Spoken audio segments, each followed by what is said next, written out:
And it was happy to create that value out of nothing anyway, because every year $7 trillion of discount value gets issued across the world in discounts. So what you're doing is trying to trap that $7 trillion and go, this is real currency against goods and services. How do we take all of that value in the easiest way possible and turn it into a liquidity layer for any other currency to be utilized for goods and services? Hey everyone, wherever you are, hope you're having a wonderful week so far. We're here with the latest episode of the Inside Crypto Show, interviews and discussions with regular people just like yourselves. Today we are joined by Bish Smeir, a seasoned entrepreneur and fintech professional who's the Director of Enigmatic Smile and founder and a Vow Maximalist. Bish is passionate about creating cutting-edge solutions that simplify complex financial processes and drive positive change in the world.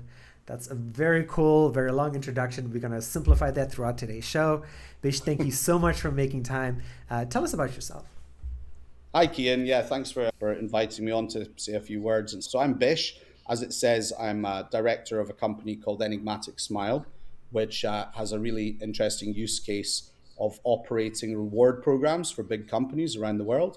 And all of these reward programs and everything we're doing on a day-to-day basis interacts with a token on Ethereum called Vow, and it does so in a very interesting way. We call ourselves, everyone who's involved working on this project, of which there's thousands of people now, we call ourselves Vow Maximalists, a term stolen from the Bitcoin nomenclature, but that's really what we believe in now, completely and absolutely. Over and above everything else, we believe that Vow is the future, and I think we're going to prove that over the next couple of years. Nice. All right, multiple questions. Let's start with the last sentence. Vow is the future. The future of what? Vow is the future of humanity's money, and in a different way than perhaps Bitcoin is propounded to be or proposed to become. Of course, all of us are into Bitcoin. Everyone holds Bitcoin. We know that what's going to happen to Bitcoin over the next little period of time. I saw yesterday Jefferies is advising everyone to hold 10% of their funds in Bitcoin. And I was quite surprised by one of the big banks coming out and saying that. But we know that's going to happen in more and more circumstances if the world carries on the way it's carrying on. And while Bitcoin operates in this majestic sort of thing from the future, alien culture that somehow landed here and all the parts seem to work, there are some deficiencies in it, I perceive, which maybe won't show up for 10 years, but we think there's some deficiencies in it. And there's some obvious deficiencies in it in terms of on a day-to-day unit of account, which Bitcoin is, whether it's in Lightning Network or anything. People just don't understand it. And the ability to scale that right now to the common people in their day-to-day lives is limited. And also the idea of a limited supply coin, whilst it sounds good, it has real problems long term. If you think that 1% or whatever percent of the supply is owned by that guy and 3% is owned by that guy, it's what are we doing? We're replacing our financial system where the rich really do get richer. So all of these reasons and many others in between result in the need for something a bit different. And what Vow does differently than anything else is it is a coin in the middle which has a fixed supply or a limited supply. And the function of Vow is to allow other participants to create and issue or distribute and mint their own fiat denominated tokens. Now, when I say fiat denominated, I mean it's in a V dollar or a V euro or essentially a V or a voucher euro or a voucher BAT or whatever it is in whichever country. And these are actually discount vouchers in local areas. So a V dollar is a dollar off voucher. It's not a stable coin, it's a dollar off. You can't buy it, so it's not a prepaid value. Only participants can issue it. And when they issue it, every participant who issues it does two things. The first thing is they need to vow as a promise to accept back everything they issue. And two, everything they issue has to have locked 20% of the issuance value in local currency in this central Vow token. So what you end up with is more and more participants, by virtue of the fact they can 5x their issuance factor by holding Vow, you end up with a demand from people to hold Vow in order to issue circulating supply of these voucher currencies. And that naturally extends itself to operating on a first level within reward programs internationally. So I think that gives you a kind of rough idea of what Vow is trying to do. And that's really cool and really interesting. And I see the tie into rewards programs. And you answered as you were talking. I'm like, oh, is this a stable coin? No, it's not a stable coin. So you're not replacing stable coins, but you talked about Bitcoin, right? So isn't the future then stable coins and Vow based or Vow denominated currencies together, combined together? So the future is, in our mind, promising. Okay, and we're using this word promising. In fact, allow me to show you something, right? So if you look up here on this wall, this here is a £5 note from the 1950s. Yeah? A £5 UK note from the 1950s. And I collect these old notes from all kinds of different places. But this note here, if I take it off the wall, I can show it to you. This is what a £5 note used to look like. Just literally a piece of paper. It doesn't even have any of the special lines or anything in it, but it's a £5 note, and it's pretty big, right? It's as big as my head. And people used to carry on, walk around with these bits of paper, and they were £5 notes. And all of them is exactly the same. It's a promise from the Bank of England, in this case, to give you £5 of gold or silver or whatever for your money, which we all know disappeared in the grand scheme of things. But the most important thing, and it's emblazoned on every US dollar, and we all understand it, is money itself is like a social contract that we just accept this stuff as a value we can commonly agree on. Yeah? And hundreds of years of being fixed in our minds of what a pound is and what a dollar is, it's very hard for us to just jump straight to Bitcoin or some other currency in the background as a human race. And the problem is that each one of these units of value that's circulating locally, whether it's a pound, a euro, or whatever, is centrally issued. Yep. So they are centrally issued, as we know, by the central banks in every country. And that the fact that the local population of every country, through whichever reasons, I'm not going to specify why they did it, but we gave away our power over our own money supplies, and we gave it away. We sold it to these centralized institutions to create money. And that results in us giving the most unfair advantage that you can possibly imagine to a central party in every country. And those central parties then, through politics or through their own desires for whatever they want, can just print up these currencies which impact on our day-to-day lives through inflation or the price of goods or whatever is going on. We have no control over it anymore. And you can see that on a day-to-day basis when the US government printed $4 trillion just out of nothing, and people, and there's no stop to that. As Jeffries said, inflation is just on its way. You're from that African continent. You know what's happened there. And this phenomena changes everything, this ability for central parties to create money. However, why can we not devolve that function to individual businesses and entrepreneurs all across the world from where they happen to be? And this ability to devolve the function of the creation of value which circulates and achieves velocity within local communities is what we're attempting to do. That exists in a way, and it was built into the Bitcoin mechanic by allowing miners to build in the new currency into circulation. But not everybody knows how to do that. It's too expensive. You've got too much competition. And actually, why should a guy in some small country not be able to just create value if he accepts that the value he issues, he will accept back for the same level of localized value? And what that does is it solves the problem of all the money in an area just going straight back up to the banking system. What it does is it keeps this voucher currency circulating locally. And because when a currency circulates, it gains utility and gains notoriety and gives people confidence because it's now backed by a distributed guarantee or promise of acceptance against real goods and services, which are themselves priced in this unit of account so it's understandable to the local population.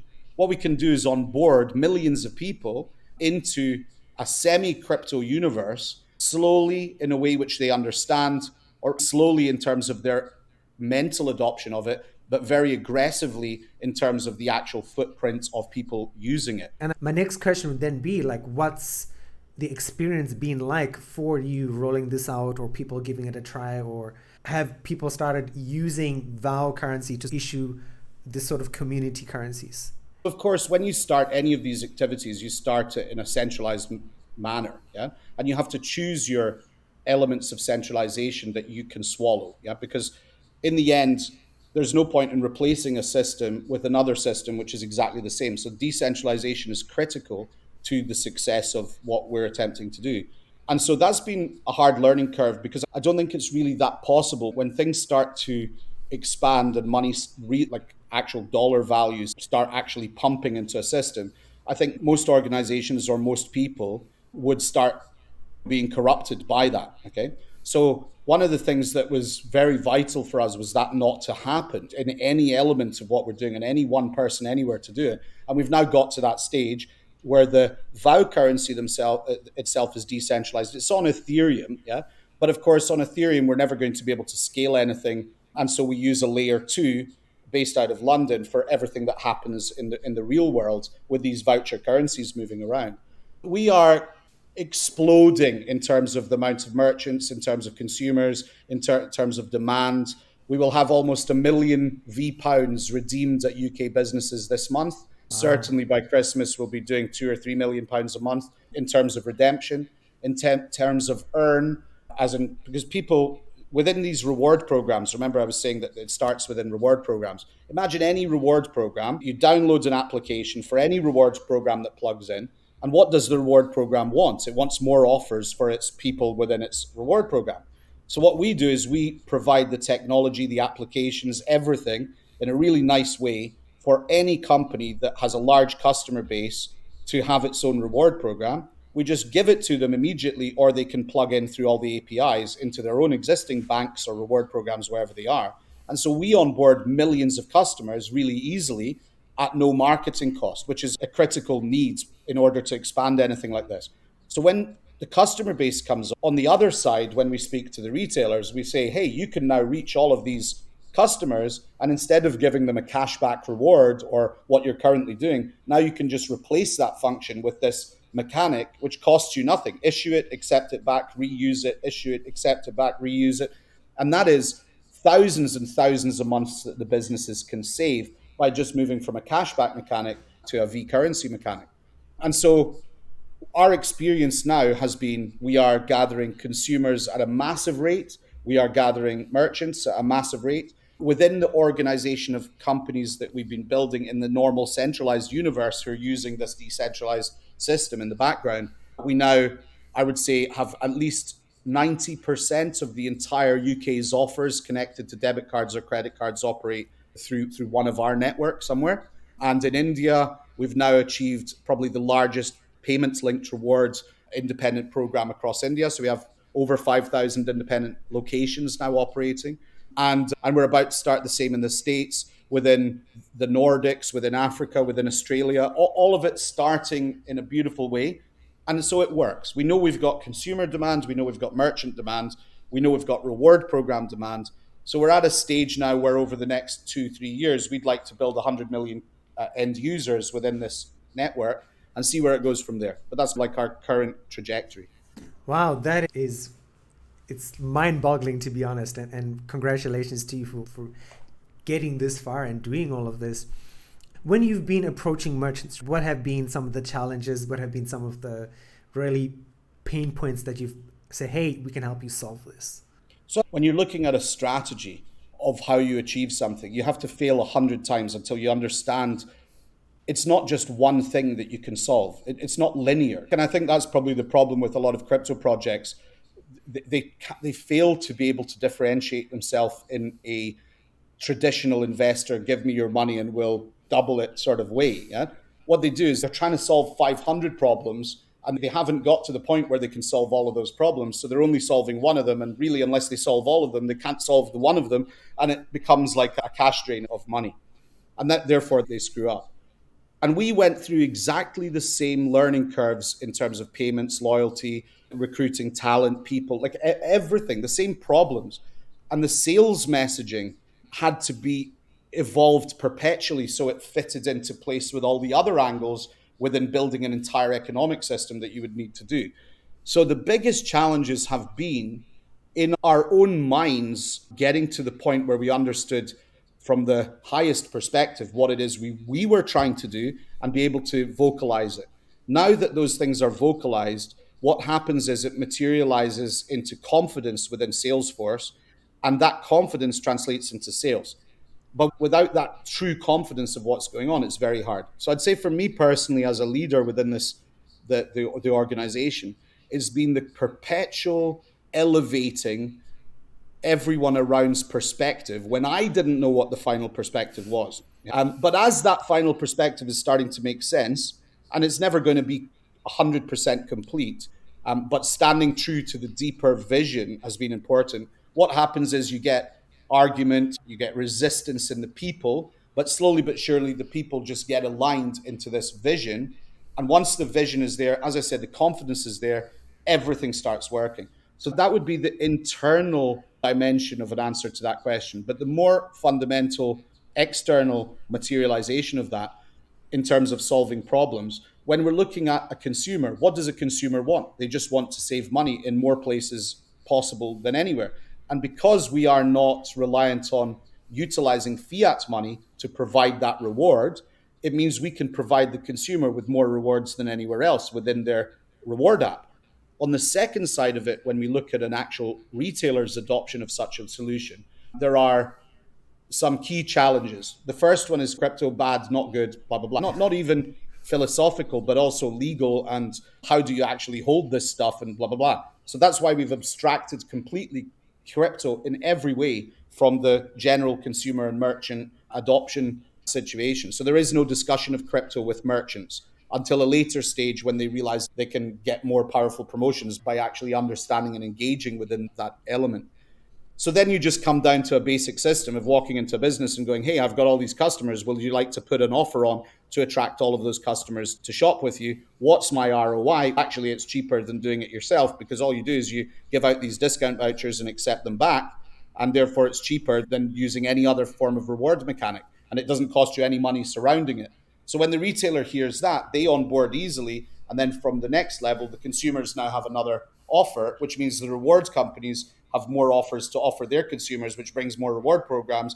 And it starts building up a network effect that just can't do anything but get stronger, for the fundamental reason that it's more competitive and offers a higher ROI than any other system imaginable, because any other system trying to do anything that what we're doing is trying to gain its value from either the merchant or the consumer. And because of that, they don't have this ability to inflate supply in a localized way with very clear rules on it, which results in this form of liquidity that's moving around, where you can swap any crypto into that liquidity and go and spend it in a shop, in a way where if you currently want to go and spend your Bitcoin, you need to sell your Bitcoin for fiat somewhere along the line to be able to do it. What you now do is you swap your Bitcoin into these voucher currencies at a discount. So you end up getting $1.20 for every dollar's worth of Bitcoin to go and spend within this network. And on the other side of that, the merchant just created this value out of nothing, accepting it back, and now can sell it for 80 cents for Bitcoin. And it was happy to create that value out of nothing anyway, because every year, $7 trillion of discount value gets issued across the world in discounts. So what you're doing is trying to trap that $7 trillion and go, this is real currency against goods and services. How do we take all of that value in the easiest way possible and turn it into a liquidity layer for any other currency to be utilized for goods and services? So that's maybe gives you a picture. It does. That's really interesting. And I wanted to talk about rewards program. Like at the start of this conversation, I was like, you talked about rewards. I'm like, I've lived here for 14 years and I grew up in South Africa, and living here, I would say the last 6-7 years or so, I feel like rewards programs from like 7-Eleven is like everywhere here. Family Mart, like restaurants, and all have these reward programs, but I feel they're very much ignored. And I'm not sure if that's what's happening in the West. Do you get, like, I would say, is rewards, being tired of rewards, a thing, right? Where there's so many, as you said, so many merchants, so many people in this network. Like as a consumer, you're like, it's too much. Does this matter? Am I crazy? You're asking good questions here, and therefore I'll give you a good answer. Thank you. Or attempt to give you a fair answer. I completely agree. It's all a waste of time. So basically, all crypto, 99% of crypto, in my belief system, is a waste of time. It's an experiment that's just doing what it's doing. If you've been involved in it for a while, it's fully centralized and it's not what it needs to be yet. From market making to everything else, it's 90% of it's not real. So now, with that thing out there in the world, like I've just said it's not real. Why is it not real? Because people don't use it for anything other than just gambling with each other. And of course, if it needs to become what it needs to become, it needs a true utility layer within the normal world. And if that utility layer is gaining its utility from the value that's ascribed to people trading it or energy behind it, or whatever it is, it's not being created in the fundamental places which it needs to be, i.e., within local communities on the retail level. Where this woman, and Eric says it sometimes, this woman in Ohio is sitting there some day going, I don't have enough money. So it doesn't matter if you can give this woman in Ohio, if she can't buy the Bitcoin or the Ethereum or whatever, if she can't buy it, she's never going to have the money to solve her problem, which is I can't eat today or I can't buy medicine today. There is no solution being offered to anybody here that is fairly and socially in a just way distributing the value of our communities to this woman, other than take somebody else's money as tax and just give it to this woman, which doesn't work. Like in the long term, it creates a fight. So if we can just allow the local businesses to incentivize this woman to spend her money, whatever money she's got, buying her shopping, she gets more of this value, which she can maybe go and buy something else that she needs, which creates more economic sort of activity. When you look at rewards programs, because they're all centrally issued, they're exactly the same way as crypto. So I'm going to get my points from whatever, and I can only use them for a period of time, or they expire and disappear. They're not on a blockchain in the majority of cases, and they're very separated out, and they're not non-fungible, so you can't use them in different places. You can only use them in one place. And really, who has time for that? My friend Paul, 8 years ago, spent an entire year taking the train back and forth from London at £40 a day for the ticket every single day, collecting points the whole time. And at the end of the year, he had the money left to buy a Don't Mess with the Zohan DVD that he didn't want for no reason, right? So that's never going to work. That's just not going to work. And I think from an average perspective, do you even know how much a pint of milk is or a litre of milk? In one shop, it's 20% more than in another shop. Who the hell knows? Who the hell cares, right? Like, the more prosperous we are, the less we care about these things. But then there's another group of people, which is 90%, who aren't so prosperous that they can afford not to care about that 10% price difference or 20% price difference. And we're going to take that price difference and distribute it as a discount voucher supply that can be used in many businesses all over the place. So the answer to that question comes with, how easy is this stuff to earn? In our case, we solved that by linking the earn function to existing credit debit cards.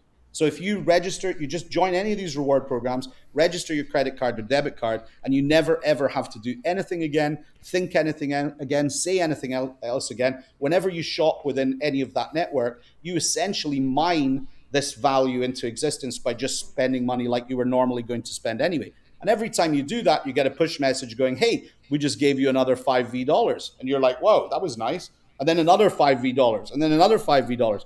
And of course, every one of those $5 represents a distributed promise or vow of acceptance in that network of merchants. So you now have something in your hands, which you go back to the business, and you don't transfer value, you transfer negative value, because the merchant accepts it as up to 100% discount of their products and services. So the implication is that you're earning a discount voucher in the same way that Pizza Hut would give you a discount voucher, going and using it back against products and services. And in this way, the currency supply becomes fully fungible across all users within the economy and bypasses the fact of being a security, unless you can call a Pizza Hut discount voucher a security, bypasses prepayment, because there is no prepayment, you just get it for free, bypasses any of the functional requirements of a stable coin or anything which could trap a consumer in a negative downward spiral. For example, the Terra Luna, where you're backing a stable coin with a non-stable crypto asset. That's a bad idea, right? But the point is, where do you find the peg to peg the stable coin elsewise? You either need to peg it to a stable coin somewhere or find a way to algorithmically balance it in some magician's act. Actually, what we're doing is we're taking the peg of the stable unit not from anywhere internal. It's not coming from the market. It's coming from the fact that the merchants and the retailers who are participating are the ones who are creating it and therefore backing its value by reacceptance against goods and services as a discount. So you come up with a new form of thinking around the proposition of what that value actually is.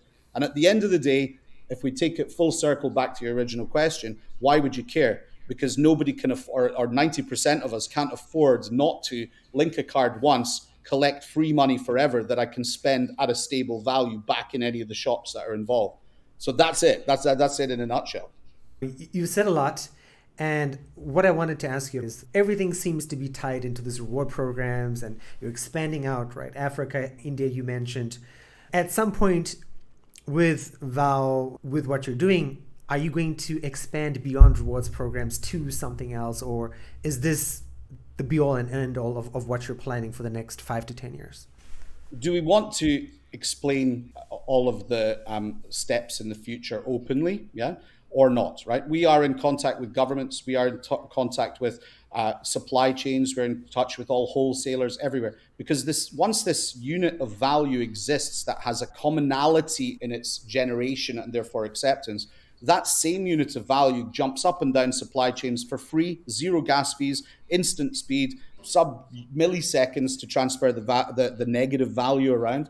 All of the companies in the supply chain are being slowly decimated at the moment. Yeah, everyone is being decimated in an absolute pre-planned, orchestrated attack in order to take the world in a certain direction of complete centralization. And we have this small crypto community in general, as a whole. We've got this small crypto community who are fighting that. Yeah, we want freedom. We want all of that. But what we don't want is to replace that. We don't want that perception of freedom to end up being a trap. And there's an increasing likelihood of that's happening, especially as all of these big funds start getting involved in everything. It is going to become more centralized. And if there's 21 million Bitcoin and a group of people are sitting on 10% of it, and you know what, we'd like to move the market this week, take it back. We know that's happening, and it's going to be happening. And therefore, the only protection against it is divorcing the system that new value can be created by a distributed group all over the place. But obviously there's deeper mechanics to this, which within this conversation perhaps we won't reach. So the thing is that the reward programs function from one perspective. The reward programs function as an easy distribution layer, yeah, into the hearts and minds of people very fast. Because, for example, if you understand the amount of companies and people and players that we're engaged with, you'll understand the reality of the scaling of this isn't potential. It's in the process. So if we can onboard, let's say, 20% of the USA's reward end users within any reward program they're in within this wider network, and it becomes 30%. And we're doing that the same in different countries everywhere. What starts to happen is the users are there with a form of value or negative value, which there is a demand to use. And it's easy to understand. Nobody needs to think about it. And it's commercially viable to any business to enter this system and start issuing to incentivize customers to come into it. And so the incentive to join the ecosystem, economically speaking, is always stronger than to leave the ecosystem. There's no way that can change, right? It's just there is more value in it than out it. So as this thing grows, if I can create a V dollar, if any business can create a V dollar or a V euro, and that V euro could be used in every single business in Europe or every single business in the United States, in a strange way, it's just become a dollar. The only difference is that dollar is backed by the entire community, but it's also backed by a stake of 20% of the central currency Vow. And we call Vow the decentralized reserve currency of the world's discount vouchers at this time. However, that itself becomes interesting because would you rather have a dollar, which is backed by the full military might of somebody or other, or would you rather have a dollar that's created by a distributed group of business people who are trying to make their local communities better, which also has a 20% collateralization, if you want to call it, in the background of Vow, which is obviously putting a strain as more participants join, it's putting a market strain on Vow in the middle. And so once that established structure is in place and being utilized by a sufficient number of people, the unit of value itself isn't restricted to being created by a local business or a national business. It now can be issued by a government. So if I'm a government and my choice is borrow from the central bank and tax my people and pay back the money to the central bank, or hang on a second, I am a merchant. The government is essentially a big merchant. They can just issue and accept back against taxes. So if I want to pay the police force more money or anybody more money in the communities, which is a challenge nobody's managed to solve since COVID, what you're doing is you're creating a source of value which is fundamentally backed by its future utility as a collection of a tax or something like this. So you never create inflation that doesn't have a promise of acceptance at a certain value in itself. And so if I'm a government and I don't have the resources, or I need to find a way to target economic relief, there is nothing stronger than the proposition of being able to participate in this economy in a debt-free, interest-free way to be able to do this. Now, one final element that I should explain, because it might sound insane, is there is a 1.6% burn on every discount voucher transaction. So imagine all of this currency is being created into supply by all this distributed group.